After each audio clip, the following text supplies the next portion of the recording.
Matt Ward back here in the Rockets 2016 SystemsGo studio. I'm here with Nicole from Northstar High School. She and her team just sent off a transonic rocket going over 100 miles an hour on the way down, but still one of the more successful rocket launches in this set. Talk to me a little bit about how things went.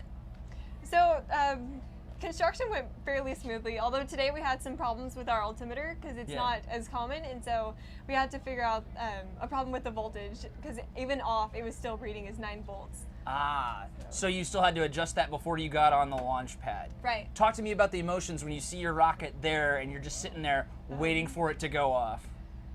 Nauseous. Nauseous. We're all so nervous. 'Cause this is my last year working with my best friends in my co-team captains, and so we all really wanted it to do well. Yeah. And so we're all very nervous. It goes up in the air, everything's great. There's a little wobble, but not nothing too bad.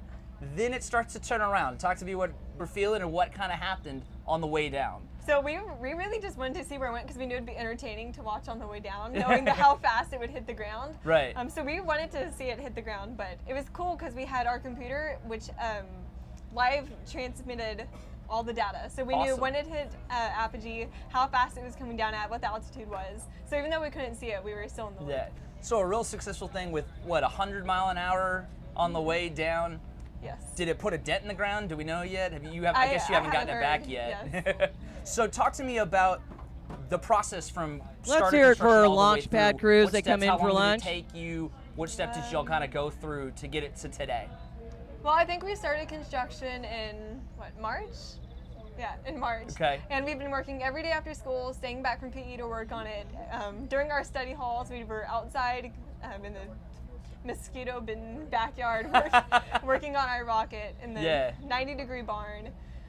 We dedicated our lives to it. Once you get it back, what do you hope to learn from the results and moving forward with the rest of your year?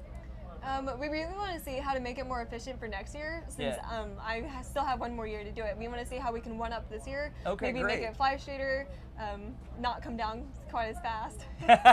That would be helpful. The parachute deployment issues, I guess, you had coming back down? Well, it was on purpose, actually. Oh, you didn't have any parachutes? Right. No, we purposely put streamers on it because we didn't want it to drift so far, because in the past our school hasn't had great luck with recovery. Gotcha. So this is actually the first year that we've ever had data collected from a rocket. That's kind of awesome. So, yeah. What other things do you want to take for next year? What's the goal now that you've had this one going into next year? Better time management and just keeping it stress-free, really getting to enjoy the project. That's awesome. For Nicole, I'm Matt. We're going to send it back to the live stream of the rocket pad, but we'll be back with a couple more interviews here in a little bit.